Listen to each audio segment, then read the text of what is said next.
মনে হচ্ছে আজকে পালাটা একদিকে যমরাজ আর রাবণ রাজ, মানে রাবণ রাজা, তিলক বিজয়ী রাবণ, ত্রিলোকের রাবণ, তিনি স্বর্গ মর্ত পাতাল সব কিন্তু দাবিদার নিয়েছে বা দখল করেছে। কেন করেছে? তার যোগ সাধনার বল, রেচক কুম্ভকের যোগের দ্বারা সবারই মধ্যে এখানে রাবণ আমাদের আছে। রাবণ কেন? এই রাবণ নামটা কে দিলেন আপনারা সবাই জানেন বাবা। সত্যিকারের কথা বলছি, 33 কোটি দেব এবং দেবতা ওই রাবণের ঘরে বাঁধা রয়েছে। তাহলে রাবণ রাজার ঘরে যখন বাঁধা ছিল, সাধনার বলের দ্বারাই রাবণ কিন্তু তাকে বেঁধে নিয়েছে। না চিন্তা করতে, আস্তে মা বেশি কথা বললেন না। তবে এতক্ষণ তো এতটা ফাঁকা আসরটা ছিল, এবার যেই আমি এলাম মায়েরা বললো। তবে একটা কথা বলছি, গান আরম্ভ হয়েছে দিনের বেলা, এখন চলছে রাতের বেলা, লাস্টে হবে আমাদের শেষের পালা। যেন মিলন গীতি না শুনে আপনারা কেউ বাড়ি যাবেন না। যদি মিলন গীতি না শুনে বাড়ি চলে যান, আমি ব্যক্তিগত অঙ্গীকার বলছি, আপনাদেরও 10 দিন ধরে মিলন হবে না। বুঝতে পারছেন? এই শীতকালের দিনে কত বাড়ি থেকে বাবাদের সঙ্গে ঝগড়া লেগে যাবে। তাহলে আমাদের মিলটা না দেখে আপনারা বাড়ি যেতে পারবেন না, তাই না? যাই হোক, তো খুব সুন্দর বলেছে। আমি যাওয়ার সময় জিজ্ঞাসা করলাম, বলো তোমার নাম হচ্ছে যম অর্থাৎ ধর্মরাজ, তুমি নিজেকে বলছো, দাবিদার করছো আমি ধর্মরাজ, আমি যমরাজ। তাহলে সত্যি কি ধর্ম আছে? তুমি যে নিজে ধর্মরাজ, তাহলে তোমার ধর্মটা কই? শাস্ত্রে কলম দিলেন, ধী ধাতু গুণ প্রত্যয় করে ধর্ম, ধরে রাখার নাম ধর্ম। তাহলে ধর্মটা কিসের জন্য হয় বাবা? মানুষের মেন কর্ম। তাহলে যমরাজ কর্মের অধিপতি, নাকি বলছে সে ন্যায়ের পতি, তাই তো? ন্যায় বিচারক। এই বিচারটা কিন্তু হয়, আমাদের দুইজনের ঝগড়া চলছে, আর বিচার করবেন আপনারা কাল সকালবেলায়, কে ভালো কে মন্দ করেছে, এই বিচার কিন্তু আপনাদের মধ্যেখানে। দুটো কবি উকিল স্বরূপ হয়ে আজকে দাঁড়িয়ে আছে। দুই পক্ষে দুজনা উকিল, নাকি? একজনা রাবণের পক্ষে আর একজনা যমরাজার পক্ষে, নাকি বাবা? তাহলে আমাদের কবি গান মহাজন বললেন, কয়েতে কল্পনা বয়েতে বিজ্ঞান, তাহাকে বলা হয় কবিগান। এই কবিগানের মধ্যে এখানে কিছু জ্ঞান, কিছু দেওয়া, কিছু নেওয়া। সেই জন্য প্রথম ভাগ বই আমাদের কি লেখা আছে গো? প্রথম ভাগ বই কি লেখা আছে মা? করো করো, কর্মময় জগতে কর্ম করতে এসেছে, করি বেড়াও, এই কর্মটা করতে হবে। তার নিচে কি লেখা আছে? ধরো ধরো।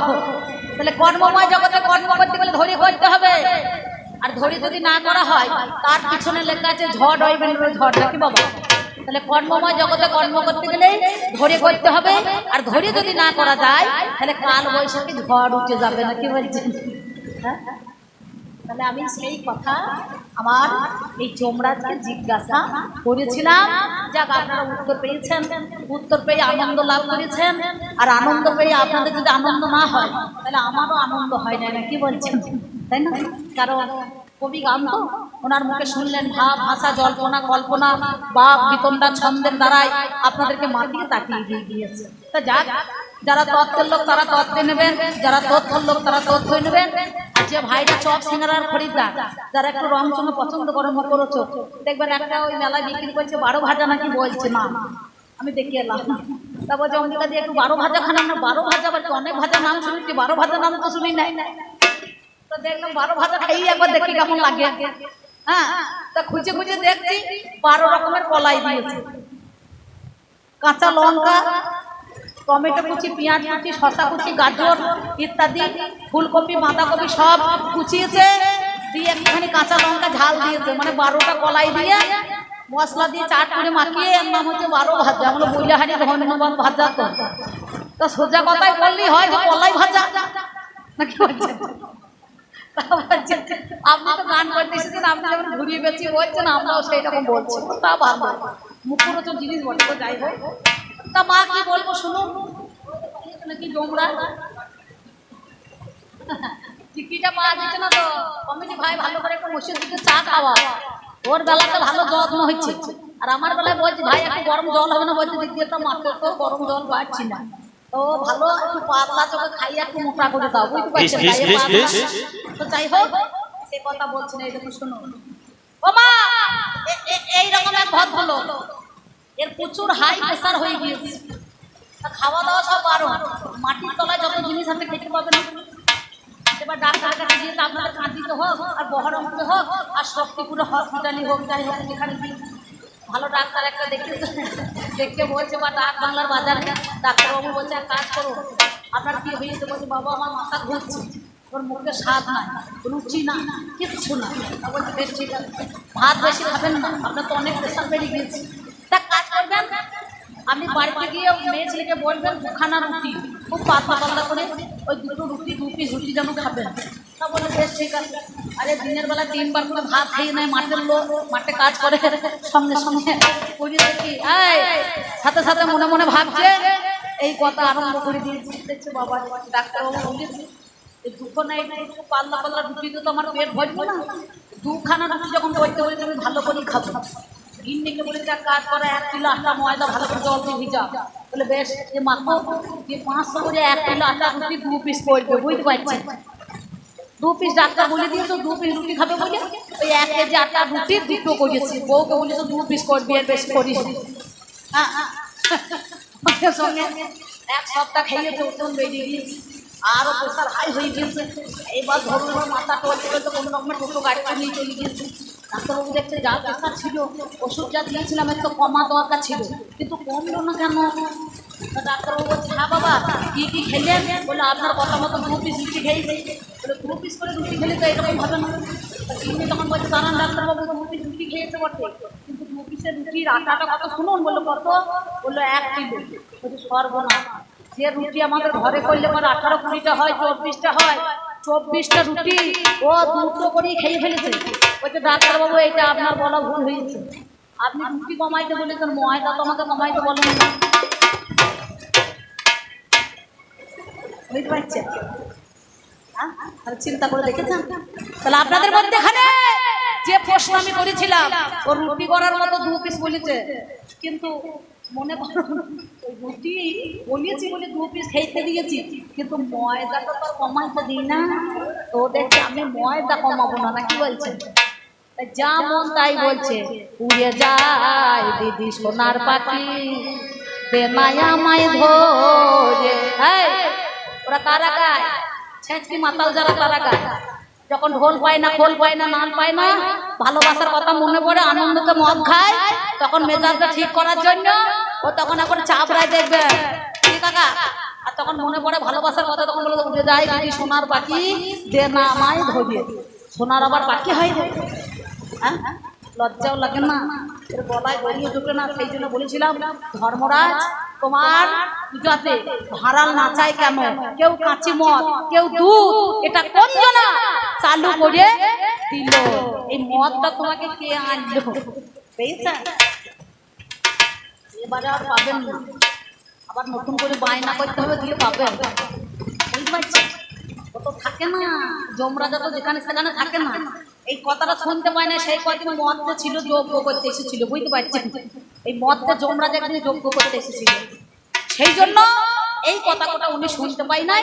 আমি যখন বলেছি মদতে চলে এসেছে, বুঝতে পারছেন? তা সেই জন্য যা বললেছে ভালো, শুনলাম ভালো। আপনাদের মধ্যে এখানে আমার শোনা হলো, আমি বলবো না চূড়ান্ত সময় হয়ে যায়। আছেন যত সুধীজন সকলেরই কাছে আবেদন, বাজাও আমার ধুলি, আমি পাঁচালি ছন্দে বার আপনাদের কাছে কিছু 2-4 কথা বলি। দাঁড়িয়ে না দাঁড়িয়ে না না, দাঁড়িয়ে না দাঁড়িয়ে না না, দাঁড়িয়ে না না, দাঁড়িয়ে না না না না না, দাঁড়িয়ে না না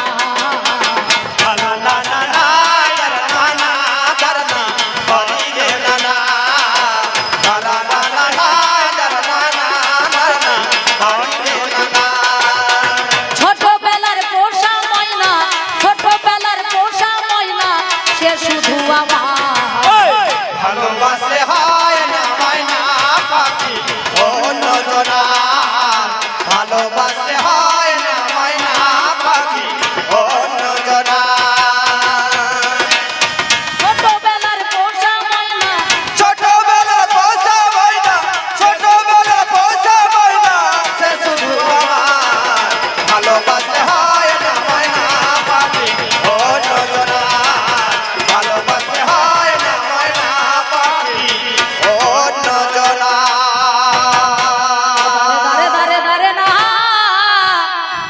দাঁড়া না না না না না না না দাঁড়া না না না না না না না না না।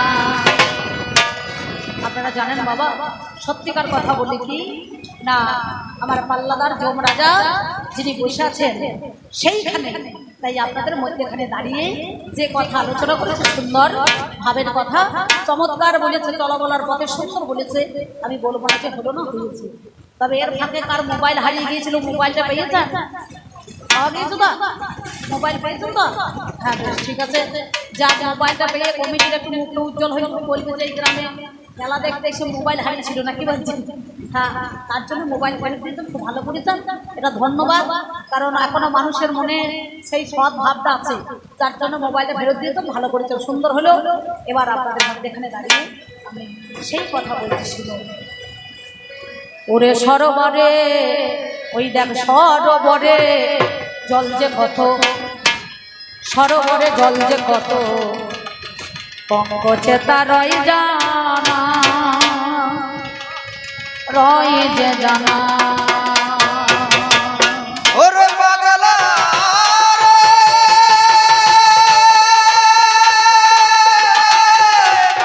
পাগলা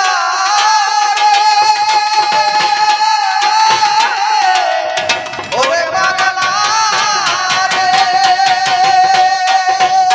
পাগলা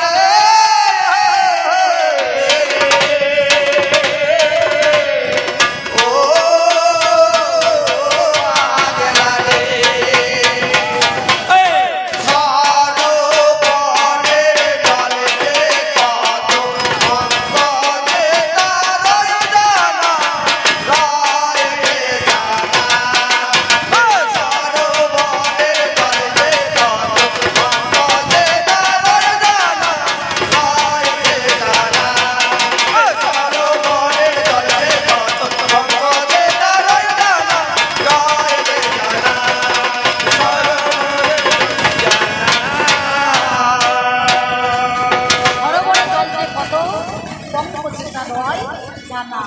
কেন বলুন তো?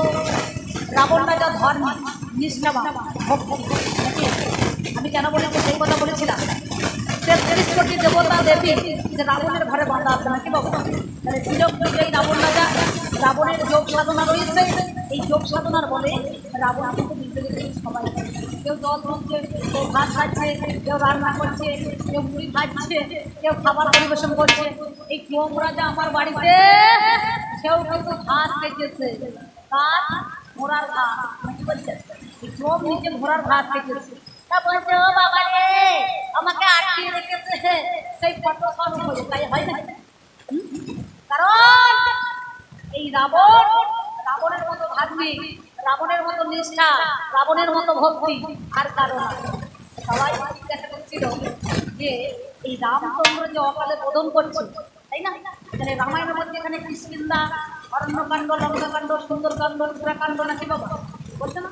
মানে এই কাণ্ডের মধ্যে এখানে কিষ্কিন্ধা কাণ্ড, লঙ্কাকাণ্ডের মধ্যে এখানে হচ্ছে এই রাবণ যে পূজা করবে, রামচন্দ্র যে পূজা করবে, তাহলে তার পুরোহিত কে হবে? ৩৩ কোটি দেবতা আছে, দেবীরাও আছে, তাহলে খুঁজে খুঁজে দেখতে হবে কে এই দেবী পূজা করতে পারে, আত্মশক্তি মহামায়ার পূজাকে করতে পারে। তা বলছে তুমি এক কাজ করো, বৃহস্পতির কাছে যাও। বৃহস্পতির কাছে বলছে, বৃহস্পতি তুমি তো ৩৩ কোটি দেবতাদের গুরু, তাহলে তোমাকে পুজো করতে হবে। বলে আমার দ্বারা তো হবে না, চণ্ডী পাঠ করা আর চণ্ডী পূজা করা, কারণ আমার দ্বারা হবে না। তুমি বৃহস্পতি হতে পারে, বৃহৎ গুণের অধিকারী হতে পারে, কিন্তু তার চরিত্র কেন তো বলুন? বৃহস্পতি নিজের ভাতৃবধূ, নাম তার মমতা। এই মমতা উত্তপ্ত স্ত্রীকে হরণ করেছিল নাকি বলছে? 10 মাস গর্ভে তার সন্তান ছিল, নাম তার দীর্ঘতম। এই দীর্ঘতম পেটে থাকাকালীনে সেদিন জোর করে তাকে বলাৎকার করতে গিয়েছিল, ধর্ষণ করলো। সামনে সামনে বলছে এক কাজ করো, এর দ্বারাই তো পুজো হবে না, উনি যতই গুরু হোক পুজো করতে পারবে না। এই দীর্ঘতম অভিশাপ দিয়েছিল, যেটা মশাই আপনি যাকে কর্ম করলেন, আপনাকে অভিশাপ দিলাম, এ জন্মে নয়, আপনি পরজন্মে ওই শকুনি হয়ে বেড়াবেন আর আগার খেয়ে খেয়ে থাকবেন, তাই না? এটা কিন্তু আমার কথা নয়, শাস্ত্রের কথা। ওই জন্য বলছে গুরু বড় জেনে আর প্রসাদ মারো তেমনি। ঠিক ঠিক। শিক্ষাগুরু হয় মতলা, শিক্ষাগুরু চাপি মাপ কাটি ধরে দিয়ে আসতে চাপ দিবি, শ্বেতাকারে চাপ দিলে দেখতে পাবি রাধা কৃষ্ণের ছবি, তবে হবে জীবের গৌরাঙ্গ মুরব্বী নাকি। তাহলে আমাদের একটা শিক্ষাগুরু, একটা শিক্ষাগুরু। এই শিক্ষাগুরু বাদ দিয়ে এখনকার কলিযুগের ছেলেরা মাতা গুরু পিতাকে বাদ দিয়ে এখন শ্বশুরের বিচির মতো গুরু আর কেউ নাই নাকি বলছে। এই জগতে এদের মতো বড় গুরু হয়ে আসলে বাবা মাকে এরা ভুলে যায়, বুঝতে পারছেন। তাহলে এদের মতো গুরু আর কারো না। আচ্ছা, তাহলে নিজের বাবা জন্ম দিকে কর্ম করলো, মা গর্ভে ধারণ করলো, সেই মায়েরই ভার নাই। আচ্ছা, চিন্তা করে দেখো। আর শালি আসছে, ঠাকুর যে আসছে, আমার তোমরা ভালো, তোমার তো তুলনা হয় না। তোমাদের শ্বশুর ভাষণ জ্ঞান কত ভালো, তোমার এখানকার মেয়েরা সত্যি ভালো। মাথায় কত সুন্দর কাপড় দিয়ে আছে, কাপড় কেন দিয়ে আছে জানেন? এরা চাপে পড়ে দিয়েছে।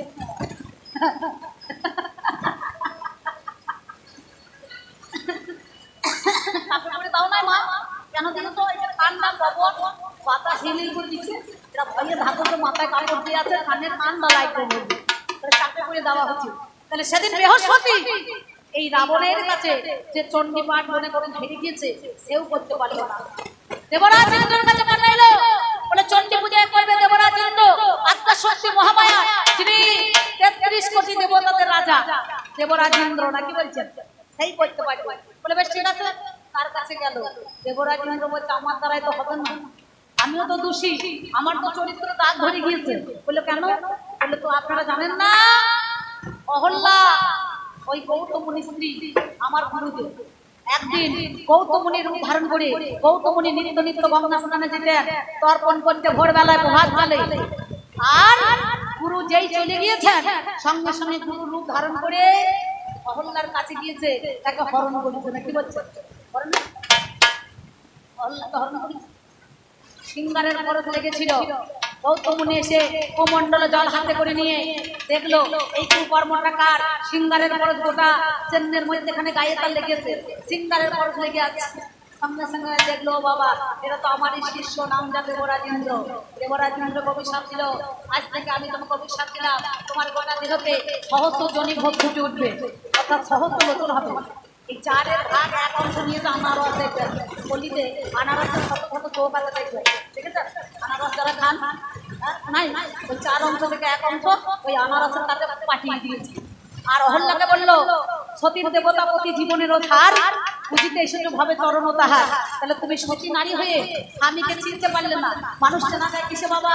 কবি গান শুধু ওই রামায়ণে আর মহাভারতে, পুরাণে বাইবেলে গীতায় কিছু নাই থাকে, সবসময় কি কোথায় থাকে? মানুষের বুদ্ধি একটু থাকা দরকার। রূপ, রস, গন্ধ, শব্দ, স্পর্শ। মানুষের স্পর্শ, রূপ, রস, গন্ধতে দেখা যায়, যার মধ্যে পঞ্চভূত, ক্ষিতি, অপ, তেজ, মরুদ, গম, 10 ইন্দ্রিয়, 5টা কর্মেন্দ্রিয়, 5টা জ্ঞানেন্দ্রিয়। ষড়রিপু, তাহলে 5টা কর্ম আর 5টা জ্ঞান। মানুষ যখন ঘুমিয়ে যায়, সব কিন্তু দেখবেন মরে যায় উপরটা, আর ভিতরটা ভরা থাকে একদম, সেটা হচ্ছে জ্ঞান, জাগ্রত থাকে। ওই জন্য বলছে না 3 বার মরা, মানুষ কখন মারা হয়? মরে যায় 3 বার, কামে, চমে আর ঘুমে নাকি। এক কামে মরা, এক চমে মরা আর এক ঘুমে মরা নাকি বলছে। 3 বার করে প্রতিটা মানুষ কিন্তু মরে থাকে। তাহলে দেবরাজ ইন্দ্রের সেখানে কিন্তু আর হলো না, বুঝছে? গেল কার কাছে? বৃহস্পতি বাদ চলে গেল, ইন্দ্র বাদ চলে গেল। বলে এক কাজ করো, দেবরাজ চন্দ্রের কাছে যাও। চন্দ্র বলছে আমার দ্বারাই হবে না, আমিও তো দোষী, আমি তো বৌদিকে নিয়ে পালিয়ে গিয়েছিলাম। ওইটা দেখেই তো আজকে এখনকার ছেলেরা মাকে বৌদিকার মায়ের মতো মানে না। একটু রেঙা ভরকে ছেলে হলে পারি, মনে মনে ভাবে আমার মালটা বাড়বে, ওইটাই ভালো বটে। কিন্তু যে বড় বৌদি মায়ের সমান, এই তুলনা কেউ করতে চায় না। এই মানুষের ভিতরে তো জ্ঞানটা নাই আছে। সঙ্গে সঙ্গে সেদিন চন্দ্র বৃহস্পতি স্ত্রী নাম যার তারা, ওই মঠের মধ্যেখানে একদিন যজ্ঞ করছিলেন, অশ্বতের গুরু, এই যে রাবণের গুরু, নাম যার শুক্রাচার্য। এই শুক্রাচার্য হলেন তিনি শুক্রের ক্রিয়া করেন, অশ্বকুলের গুরু। সে একদিন ওই ভিগু গাছে কালী পূজা করেছিল, কালী পূজা করেছিল, এদের নিমন্ত্রণ দিয়েছিল। নিমন্ত্রণ দেওয়ার পর সবাই এসেছে, 33 কোটি আসন দেবতা দেবীর জন্য পেতে রেখেছে ভিক্ষুক বাচ্চার মধ্যে এখানে, কিন্তু দুজনা বাদ করে গিয়েছে। কে পড়েছে? বৃহস্পতি স্ত্রী তারা দেবী, আর এ হচ্ছে চন্দ্র শিষ্য। তারপরে সবাই এলো, দাদা দুজনাকে দেখতে পাচ্ছি না, তাদের কিছু জোগাড় করার জন্য তাকে পাঠিয়ে দিয়েছি। ওরে সর্বনাশ, তারা তখন এসে পৌঁছায় নাই, তার সাথে সাথে তখন দেখছো বাবা সর্বনাশ, দেখো তারা পাঠিয়েছে, তারা গর্ভে চন্দ্রের রৌরসে একটা সন্তান হয়েছিল, নাম যার দুধের জন্ম হয়েছিল, দুধ দুধের জন্ম হয়েছিল। তখন দেখছো ও বাবা ডেলিভারি হওয়ার পর তাকে প্রসব করানোর পর সে কিন্তু নিয়ে চলে এসেছে। চিন্তা করে দেখুন, এটা এদের চরিত্র, কিন্তু দেবীর চরিত্র সেই রকম নয়। তাই রাবণ ছাড়া কেউ কিন্তু সেই পূজা করতে পারবে না। রাবণ যখন চণ্ডী পূজা করেছিল, সঙ্গে সঙ্গে সেদিন কি করলো, নিজের মস্তক কেটে মুন্ডু কেটে যজ্ঞের আগুনে আহুতি দিয়েছিল। রামচন্দ্র বলেছিল রাবণই নিধন হবে না, কি বাবা বলে না, রাবণ রাজা নিজের মস্তক কেটে এক একটা করে মুন্ডু তার যজ্ঞের আগুনে আহুতি দিচ্ছে।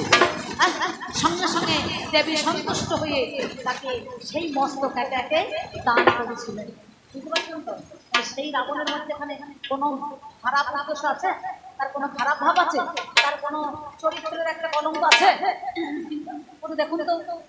তাই বলছি শোনো, সরোবরে জল যে কত পঙ্কছে তার হয় না, ও তার গভীরতা মাপ কতটা, ও তার গভীরতা মাপ কতটা, বুঝিবে কি ওপরের টোপা মানা।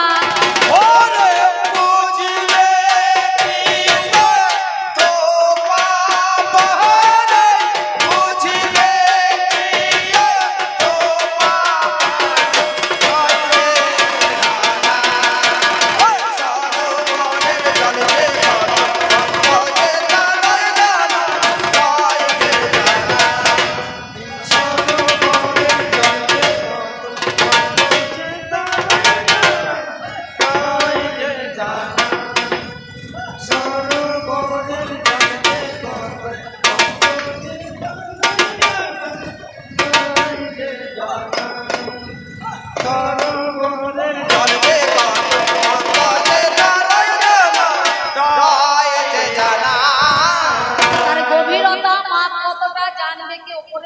পানা, দেখবেন পানা পানা এক ধরনের পানা থাকে না, যেগুলো কচুরি পানা, উপরে উপরে ভেসে ভেসে চলে যায়। সে তো তলার গভীরতা মাছ জানে না, কম কাছে জল কত আছে জানবে, টোপা পানা ভাসতে ভাসতে চলে যাবে না, কি বলছি? সেই জন্য বলছি শোনো, যেমন কয়লার কালি দুধে ধুলে আর রং যাবে না কোনো কালে,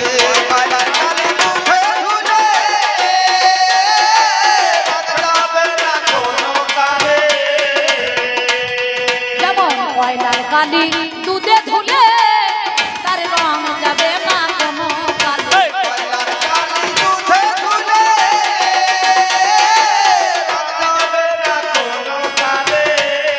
আবার কাঁচা তেল কড়াইয়ে দিলে, ওরে কাঁচা তেল কড়াইয়ে দিলে রান্না করা যাবে না।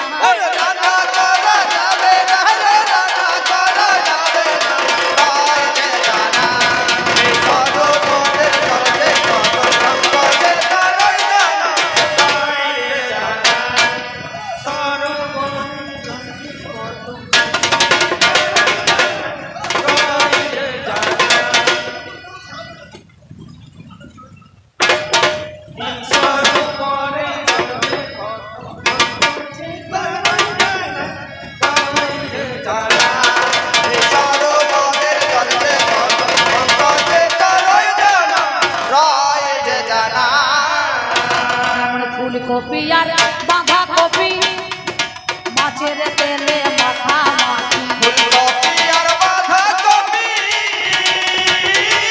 মাছের তেলে মাখা মাখি। তোমরা যতই মশলা মাখাও দেখি, যতই মশলা মাখাও দেখি স্বাদ হবে না লবণ না নিলে তাহাতে।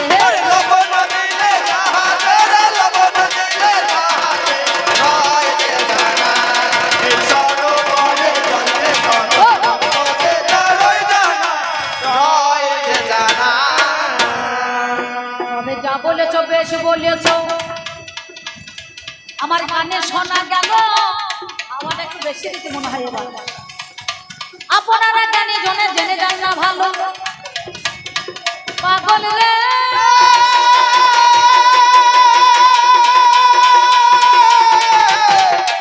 ওরে পাগল রে পাগল আমি আপনাদের জানাই বলে বলে বলে কথা শুনতে পাওয়া যায় সত্যিকারে কথাই আজ বলে ওরে শুনি বলছে তোমার ঘরে ছিল আজ বিভীষণ জানি নাকি বলছেন আমার বিভীষণ ছিল বাবা জানেন মহাশয় এই বিভীষণ দেখো কি কর্ম করায় তার ছেলে দেখো আমার করোনেশন হইল যেদিন আমার যুদ্ধক্ষেত্রে সেদিন চলে গেল আমার কাছে বলেছিল শোনো আমার ভাই যেটা মশাই যেতে চাই তোমাদের জানাই আমার বিভীষণের স্ত্রী নাম তার সরমাগ হইল আমার সরমা সেই সময় বলে কথা ভালো ওরে আমার বাচ্চা ধরে বিচার করা চাই কোথায় যাবি বলে দেখি বল বলে আমায় সত্যি কথা বলি আজ শোনো গুণমণি বলে বেকার হয়ে যুদ্ধে যোগ দিতে যাবো আমি সমন রমন দম মধ্যেখানে থেকে সেজন্য রথ বেরিয়ে গেল কেন বললো বলে যাবো যাবো আজকে আমি বিচার করা চাই আমি তোমার কাছে বলি কথা শোনোই আমার ভাই সেদিন আমার কি করিল জানেন মহাশয় বলছে সেজন গোটা গাইয়ে দেখো রাম নাম লিখে নেয় রাম নামে লিখে নিয়ে সেজন চলে গেল ওরে তরুণ এসে সেদিনে কৃষ্ণ নাম রাম বলে বাবা ছিল কেন জানেন রাম নামে কাম নাই কৃষ্ণ নামে মরে হরি নামে পাপ নাই জীবন সব করে এক একজনে এক একটা ভক্ত কেমন করে না নাম কোথায় মনে মনে আর মনে নাকি বাবা মানুষকে সাজিয়ে তাকে যাগযজ্ঞ করে সে নাম তাকে করা যাবে না কেন বলুন তো সেই জন্য তিনি সঙ্গে সঙ্গে বলছেন জয় জয় রঘুপতি রাঘব রাজা রাম অতীত পাবন জয় সীতারাম।